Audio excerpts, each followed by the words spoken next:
habeen wanaagsan daawadayaal kuna soo dhawaada barnaamijka caawa iyo caalamka magacaygu waa Farxaan Maxamed Jimcaale qodobada wararka ugu waaweyn waxay kala yihiin iyadoo doorashada wadanka Nigeria ay nagu soo food leedahay waxaanu eegi doonaa musharaxiinta ugu cadcad caqabadaha ay wajahayaan iyo sababta dhalinyaro badan aysan u codeyn doonin warbixin dheeraad ah ayaanu idinkaga haynaa Nigeria qodobada kale ee caawana waxa kamid ah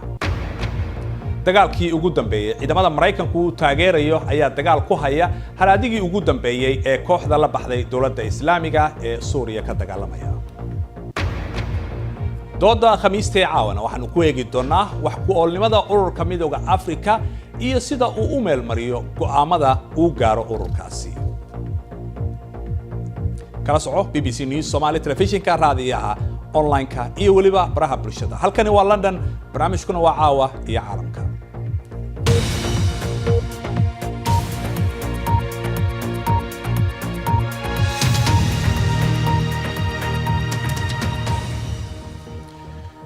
dalka Nigeria waxa la galayaa xilligii doorashada maalinta Sabtida ee nagu soo beegan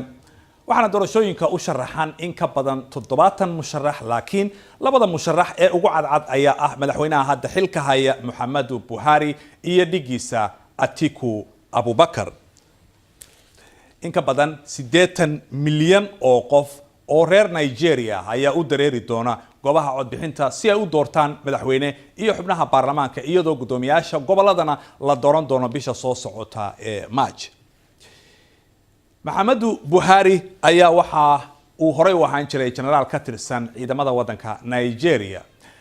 madaxweynihii ugu horeeyay ee ka soo jeeday xisbiga mucaaradka ayuuna ahaa oo xilka qabta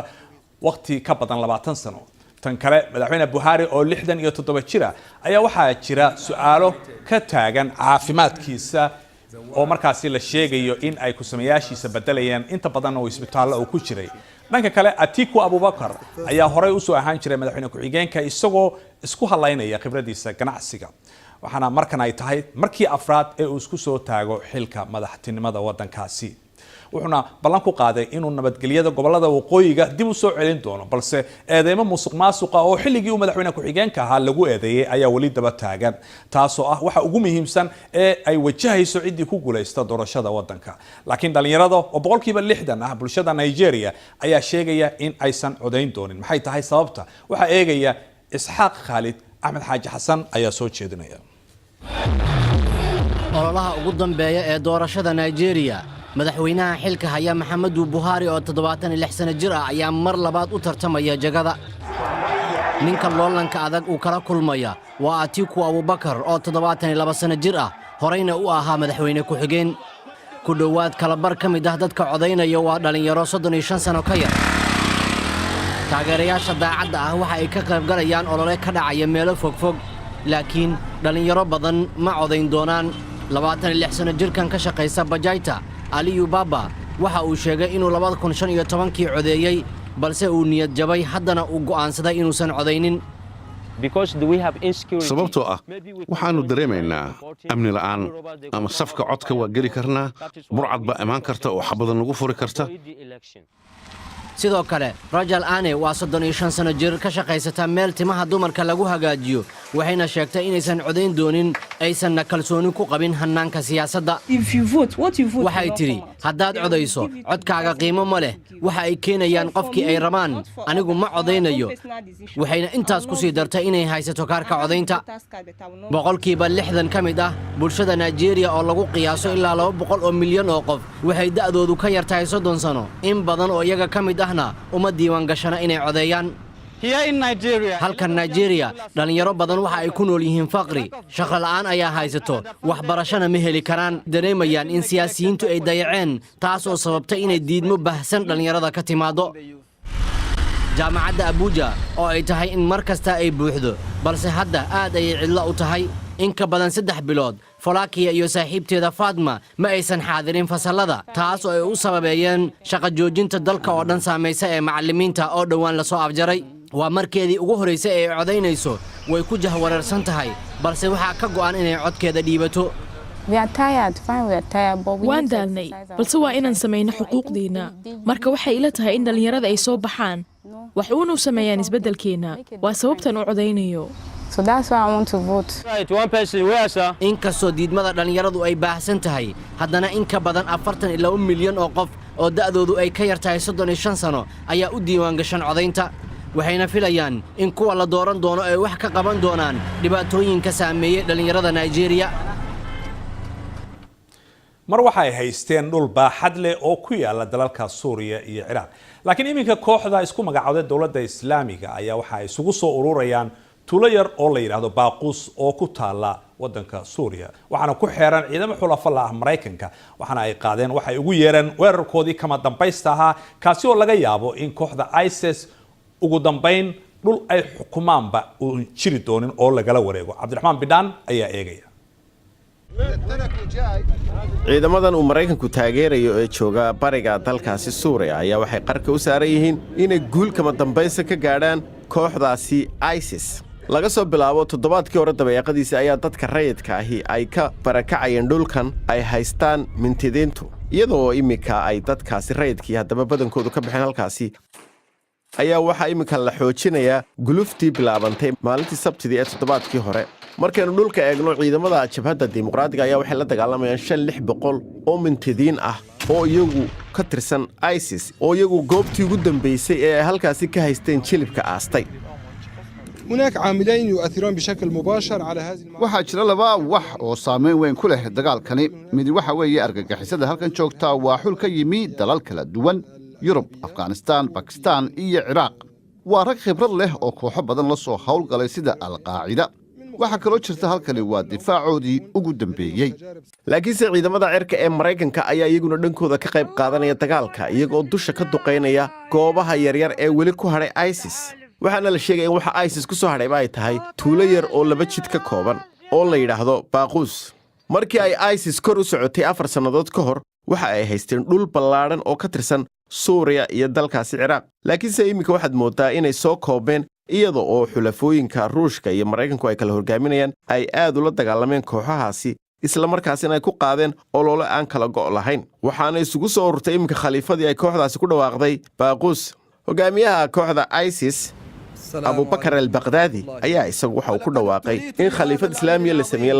2014 waxaana la sheegay inuu joogay dhowr bilood ka hor tuuladan Baaqus agteeda iyadoo la sheegay inuu dabeetana u kacay dhankaasi iyo saxaraha dadka rayidka ah ee iyagu haddaba ka soo barakacay Baaqus ayaa waxa iyaga u tahay farxad waayo imika waxa ay joogaan meel nabada laakiinse tani ma aha talaabadii ugu dambeysay ee kooxdaasi ISIS lagaga takhalusayay weli khatar ayay ku hayaan ammaanka iyaga oo wadamo badan ku leh unugyo ka hawlgali kara oo weerar qaadi karaya bal markan aynu eegno qodobada kale ee ku jira wararka caawa wasiirka maaliyadda ee Soomaaliya ayaa sheegay in sanadkii la soo dhaafay ay soo ururiyeen lacag ka yar canshuurtii ay ka filanayeen ganacsatada inay bixiyaan waxa uu sheegay in 14 milyan oo dollar oo canshuur ah ay soo ururiyeen sanadkii hore oo ay filayeen ilaa 20 milyan oo dollar sida uu sheegay shir jaraa'id oo ku qabtay Muqdisho waxa uu yiri sharciga ayaanu la tiigsan doonaa ganacsadihii bixin waaya canshuurta ganacsatada ayaa sanadkii tagay waxa ay ka gadoodeen canshuuro dheeraad ah oo la saaray inkastoo markii dambe la sheegay in laga heshiiyay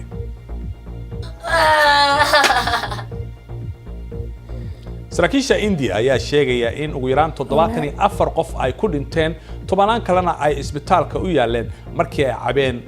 alcohol wax ku qasan yihiin qaar ayaa indhabeelay laakiin tirada saxda ah ee dhimatay intaa waa ay ka sarreyn kartaa cabitaankan oo ah mid raqiis ah oo gudaha wadanka lagu sameeyo waxa uu caan ku yahay dhulka miyiga ee India booliiska ayaa qabtay 10 litir oo khamriga noocaasi ka mid ah shirkadda Europe ee diyaaradaha samaysay Airbus ayaa waxa ay sheegtay inay joojin doonto samaynta diyaaradda ugu weyn caalamka ee la yiraahdo A380 go'aanka ayaa yimid kadib markii shirkadda Emirates oo ah shirkadda diyaaradaha ugu badan ka iibsata ay yareysay dalabkeedii waxaana ay sheegeen inaanay dhaqaale ahaan suurtagal ahayn in ay sii wadaan soo saaridda diyaaraddaasi weyniga badan waxaana samaynteeda la joojin doonaa sanadka 2021 marka la gaaro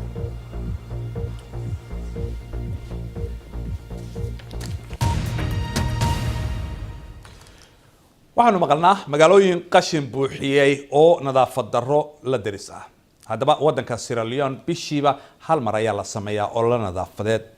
waa olole cusub oo uu aasaasay madaxweynaha waddanka isagoo ugu baaqay dadka in ay nadiifiyaan wadooyinka si markaasi kor loogu qaado nadaafadda iyo bilicda magaalooyinka waddankaasi. ololaha waxaa la qabtaa bil kasta maalinta Sabtida ee ugu horeysa. Cabdixaafid Cawl Ismaaciil ayaa faahfaahinaya.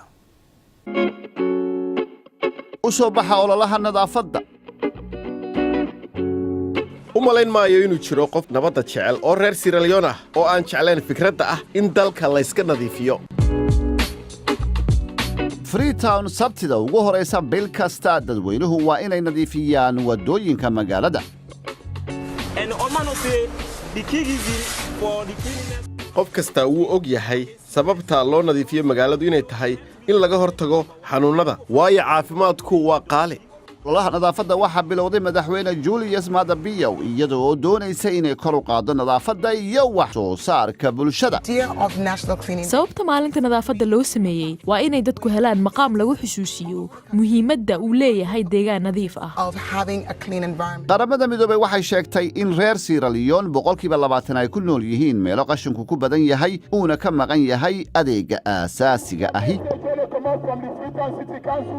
waxaan aaminsanahay in ololahan oo kale laga sameeyo caalamka oo dhan.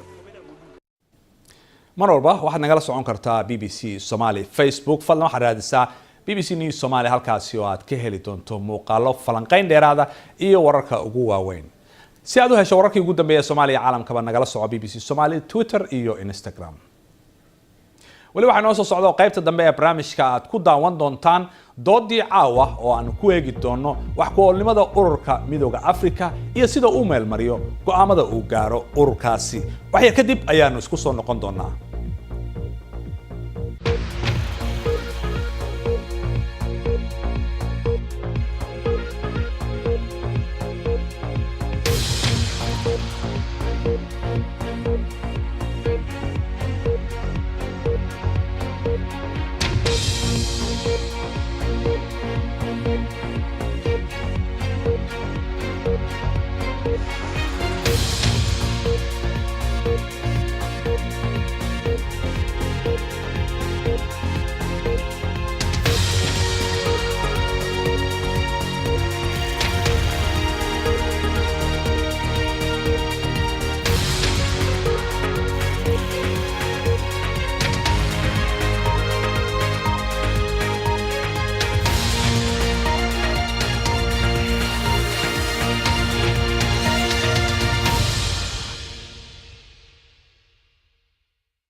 habeen wanaagsan daawadayaal mar kale waxaad daawanaysaan barnaamijka caawiya caalamkan idin xasuusiyo qodobada wararka ugu waaweyn. waa maalintii ugu dambeysay ololaha doorashada Nigeria taasi oo ay ku tartamayaan ilaa 70 musharax oo uu ka mid yahay madaxweynaha hadda xilka haya Muhammadu Buhari. dagaalkii ugu dambeeyay ee ciidamada Mareykanka uu taageerayo ayaa waxa uu ku socdaa haraadigii ugu dambeeyay ee kooxda la baxday dowladda Islaamiga ee ka dagaalamaya waddanka Suuriya.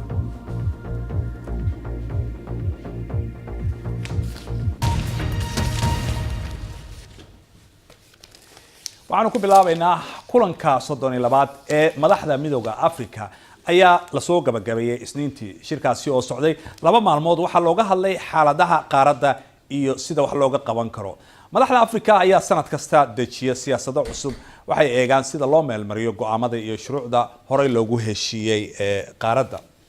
waxaana jirta in sanadka 2020 qaaradda mashruuca ay ku tiigsanayso ay tahay sidii colaadaha loo soo afjari lahaa marka la gaaro xilligaasi. sidoo kale marka la gaaro sanadka 2063 horumarinta iyo isbeddelka dhaqaalaha bulshada iyo waliba in horumar joogto loo sameeyo heer gobol ilaa mid guudba qaaradda gabi ahaanba. madaxweynaha waddanka Rwanda Paul Kagame oo guddoonka golaha hayay sanadkii tagay ayaa waxa uu sheegay in 89 milyan oo dollarka Mareykanka ay bixiyeen 50 dal oo xubin ka midowga Afrika taasi oo maalgelin joogto u noqonaysa ururka. waxaanu ku tilmaamay tan inay tusaale u tahay xalka wada jirka ah ee dalalka qaaradda Afrika. wuxuu xilka ku ku wareejiyey madaxweynaha waddanka Masar Cabdilfataax al-Siisi kaasi oo ballan qaaday shaqo abuur maalgelin iyo weliba ka hortagga caqabadaha qaaradda ka jira oo uu ku tilmaamay xagjirnimada iyo argagixisada. haddaba haddii aynu sii eegno ururka midowga Afrika ma fulinaya go'aamada uu gaaro iyo ballanqaadyada uu sameeyo waxaa dooda igala qayb galaya caawa Maxamed Cabdulaahi oo arrimaha Afrika iyo gobolka ka faalooda dhinaca khadka stuudiyaha magaalada Nairobi isna waxaa ku jira oo barnaamijka nagala qayb galaya Cabdulaahi Cabdi Sheekh oo maareynta iyo istiraatiijiyadda bartay. waxaan ku bilaabaya marka ugu horeysa Maxamed Cabdulaahi stuudiyaha la jooga. Maxamed ururkan horta ma la dhihi karaa urur waxtar la weeyo oo waxa uu mar walba soo jeediya qabta? beri buu wax qaban jiray laakiin hadda awoodiisii sidii berigii xorriyadda la helay markii hore OAU baa la oran jiray haddana African Union baa la yidhaahaa. markiisii hore aad iyo aad buu wax uga qaban jiray gobonimo doonka. waa og tahay dalal fara badan oo koonfurta Afrika way South Africa ka mid tahay Namibia, Angola, Mozambique gumaysti baa haystay. marka xagga gobonimo doonka ama oo dooda ay u doodayeen aad bay wax uga qaban jireen laakiin intii ka dambeysay waxyaalaha ay qabtaan way iska yihiin asbaabtana waan ku sheegi karaya. waan gartay bal su'aal la mid ah aan weydiiyo Cabdulaahi Cabdi Sheekh. Cabdulaahi ma la oran karaa ururkan waa urur waxtar leh oo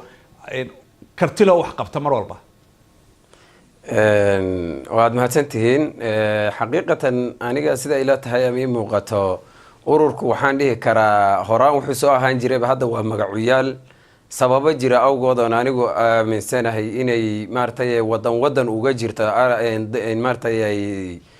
sababaha dartood waxaan aaminsanahay ururku hadda inuu magacuyaal yahay waqtiyaalka ugu badan ee la arkayna ay tahay waqtiyaalka sanadlaha uu shirayo intaas aan aaminsanahay wixii maartay waxyaalaha aan u aaminsanahay inuu magacuyaal yahayna insha Allah waan gadaal baan uga daraynaa. laakiin Cabdulaahi sow lama oran karo ururka inkastuu shir sanad walba yeesho waxyaabo oo istiraatiijiyad iyo wuxuu la yimaadaa qorshooyin ay inta badan gudiyay leeyihiin kala duwan oo arrimaha kala duwan u qaabilsan marka waxaad leedahay waa magacuyaal waxaas oo dhan? xaqiiqatan waxaa jirta strategically markaad program samaynayso ama urur ha ahaado ama wax ka business ha ahaado ama organization ha ahaado waxaa muhiim ah in la fiiriyo basically xagee wax ka bilaabma. hadda shirarku inta badan ururku ka hadlo waxyaalo aad u wanaagsan oo horumarku ka hadla laakiin aan waxaan aaminsanahay ururku nabarkiisa waa ka warwareegaya kamana hadli karo nabarkuna waa leadershipka maartay madaxda wadamada ee ururka hoggaanka laga haystaa baa leedahay hogaamiyaalka laga haystaa hogaamiyaalka wadamada Afrika kuwaas iyaga laga haystaa waxa shirina waa iyagina farta iskuma fiiqayaan marka bointigii boogta ahaa in la taabto loo baahnaa loogama hadlo. Cabdulaahi waa maasanta. Maxamed Cabdulaahi ma la qabtaa in hoggaankii ururka ay wax si ka yihiin? hoggaanka kaliya ma waa adigu madaxda oo dhan ee Afrika hadee baa kamid ah marka lama eedeyn karayo ninka marka madaxda u ah hoggaanka awoodiisu waxay ku xidhan tahay sida loo taageero